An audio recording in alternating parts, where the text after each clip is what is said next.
الحمد لله وكفى وسلام على عباده الذين اصطفى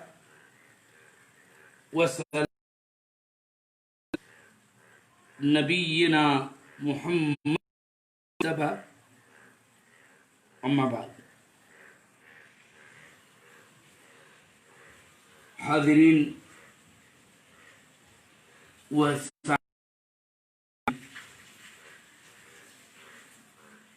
کل کسی وجہ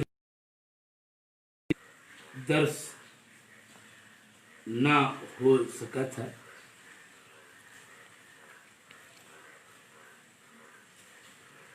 اس کے لیے معذرت خواہ ہوں ان سے جو متابعت کرتے ہیں. مجھے پوری طرح سے اس بات کا احساس ہے کہ اس طرح خالص علمی گفتگو اور یہ درس و سبق اغلب سامعین و مشاہدین کے لیے کچھ زیادہ دلچسپی کا باعث نہیں بن سکتا. یقین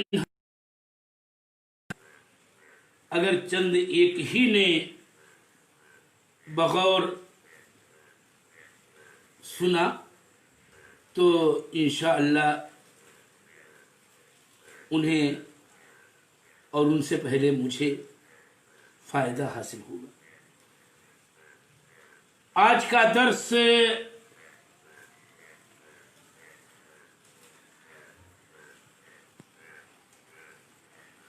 اللہ جل وعلا کی صفات میں سے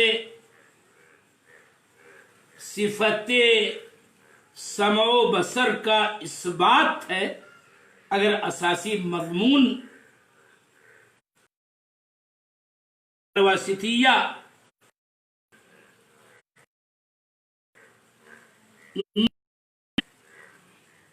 متن کا کیا جائے اور اس کے لیے شیخ الاسلام ابن تیمیہ نے دو آیتیں یا دو آیتوں کے ٹکڑے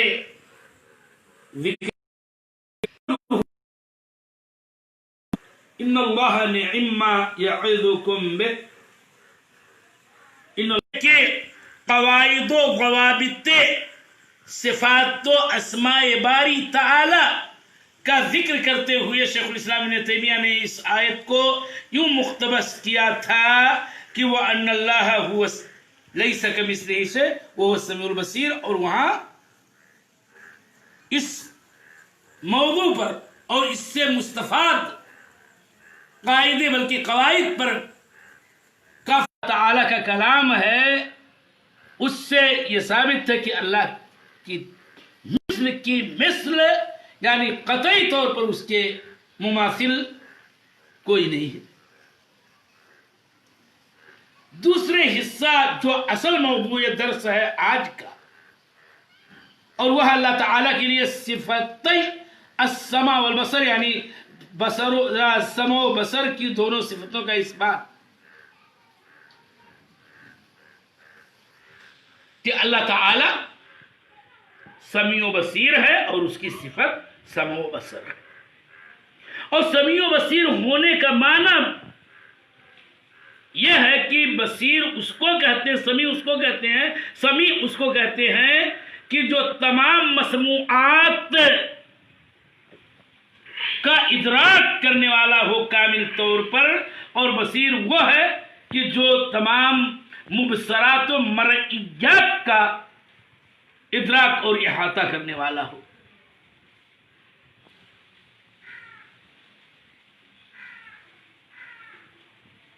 یہاں پر ایک بات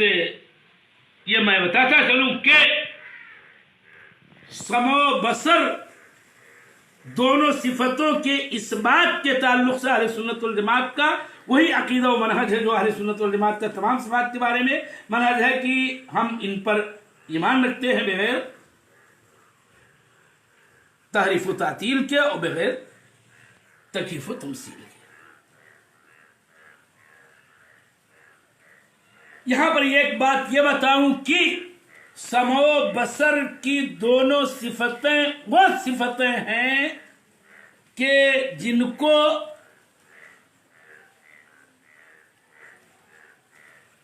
فرقہ صفاتیہ بھی ثابت مانتے ہیں، اور وہ ہیں اشاعرہ، کلابیہ، ماتریدیہ اور عام متکلمین۔ فإن هؤلاء جميعا كلهم يثبتون صفتي السمع والبصر لله جل وعلا، كما نثبت نحن أهل السنة والجماعة الفرقة الناجية الطائفة المنصورة أهل الحديث هاتين الصفتين لله جل وعلا۔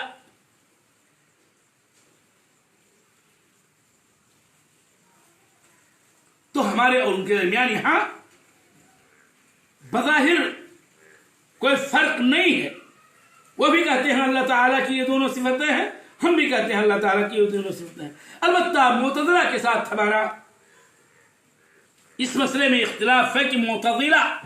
جو صرف 3 ہی صفات کی اس بات کے قائل ہیں اور ان تینوں میں سمع اور بصر کی صفتیں نہیں ہیں، وَقَوْلُهُمْ بَاطِلٌ بَاطِلٌ بَاطِلٌ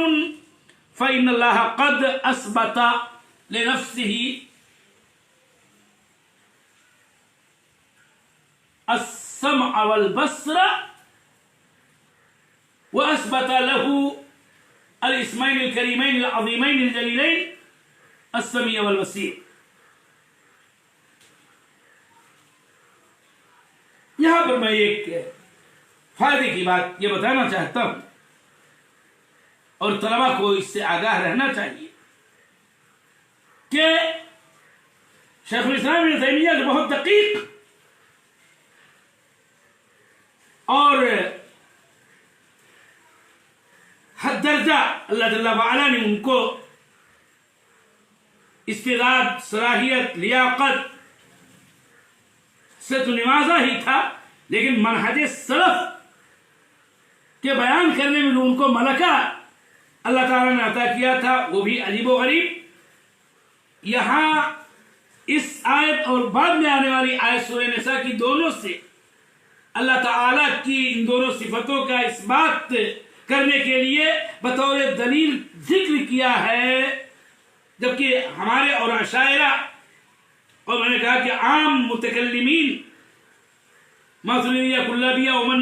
نہا نحوہم میں اختلاف یہ نہیں ہے کہ وہ اس کو نہیں مانتے، ہم مانتے ہیں، لیکن یہاں یہ نقطہ سمجھنا چاہیے ہمیں اور طلبہ کو کہ اشاعرہ اور ان سے متفرع جو دیگر فرق ہیں ان دونوں صفتوں کا اس بات اس لیے کرتے ہیں کہ ان کے نزدیک ان کے اپنے باطل منہج کے مطابق اور غلط سوچ کے مطابق بات یہ ہے کہ اس پر عقل ان کی دلالت کرتی ہے۔ فَهَؤُلَاءِ يُثْبِتُونَ لِلَّهِ جَلَّ وَعَلَى صِفَتَيْ السَّمْعِ وَالْبَصْرِ لِأَنَّ العقل يدل على ذلك عندهم۔ اور یہاں ہمارے اور اشاعرہ کے درمیان فرق ایک دم یوں واضح ہوتا ہے کہ ہم اللہ تعالیٰ کے لیے صفت سمع و بصر کا اس بات اس لیے کرتے کہ اللہ تعالیٰ نے اپنی کتاب میں ثابت کیا ہے اور اللہ کے رسول نے اپنی حدیث میں اللہ تعالیٰ کے لیے ان دونوں صفتوں کو ثابت کیا ہے۔ فهذا هو الفرق بيننا وبين الكلابية الماتريدية والأشاعرة، فإننا نثبت بالأدلة النقلية السمعية أي من أدلة السنة، وإنهم يثبتونهما لله جل وعلا بالدليل العقلي انہم کما یقولون۔ تو یہ فرق ہے، جبکہ یہ بات توحید کے طور پر بتائی گئی کہ اس بات عقیدہ کے لیے اصل دلیل وحی اور کتاب و سنت کی دلیل ہے، نہ کہ عقل، تو اساسی طور پر دلیل سمعی و نقلی ہی سے ہم اللہ جل وعلا کے اسماء و صفات کا اس بات کرتے ہیں۔ ٹھیک ہے، عقل بھی اگر اس کی موافقت کرتی ہے الحمدللہ راضی، لیکن یہ ہے کہ اصلاً اس بات صفات للہ جل وعلا میں عقل دلیل نہیں ہے۔ اور یہاں ہم یہی واضح کرنا چاہتے ہیں اور اپنے سامعین کو بتانا چاہتے ہیں کہ یہاں پر ہمارا اور اشاعرہ کا یہ اساسی فرق ہے کہ ہم اللہ تعالیٰ کی صفات کو کتاب و سنت کی دلیل کی روشنی میں مانتے اور ثابت کرتے اور اس پر ایمان رکھا کرتے ہیں۔ دوسری آیت کا ترجمہ کر کے کی بات یہ ہوئی کہ ان اللہ نعم ما یعظکم بہ، ترجمہ آیت کر دیتا ہوں کہ اللہ خوب نصیحت کرتا ہے۔ ان اللہ کان سمیعا بصیرا، موضع استشار یہ ہے کہ اللہ تعالیٰ سمیع و بصیر ہے۔ اس آیت کریمہ میں بھی اللہ تعالیٰ کے دونوں اسماء حسنہ کا ذکر ہے، سمیع و بصیر کا، اور اس طرح سے اس کے اندر اللہ تعالیٰ کی دونوں صفتوں سمع و بصر کا بھی اس بات ہے مدلل۔ یہاں پر صرف ایک فائدے کی بات ذکر کر کے بات ختم کرتا ہوں، وہ یہ کہ ماضی کے صیغوں کے ساتھ جسے کانا ہے یہاں، جب اللہ جل وعلا کے اسماء اور اسماء کی دلالت صفت پر ہوتی ہی ہے، وہ صفات کی اس بات کی بات آتی ہے، تو یہاں پر یہ بات معلوم ہونی چاہیے کہ اس کا مقصود یہ ہوتا ہے کہ اللہ تعالیٰ ان صفات سے ہمیشہ سے متصف ہے، اور اس طرح اللہ تعالیٰ کے لیے اولیت اس کی ذات میں، اس کے تمام صفات میں جو کتاب و سنت کے نصوص کی روشنی میں اس کے لیے ثابت ہیں، ثابت ہوتی ہے۔ تو ان اللہ کان سمیعا بصیرا کے ذریعہ، اس لیے کانا کی کوئی حد، ماضی کی کوئی حد نہیں ہوتی ہے، اور اس کا اصل مفاد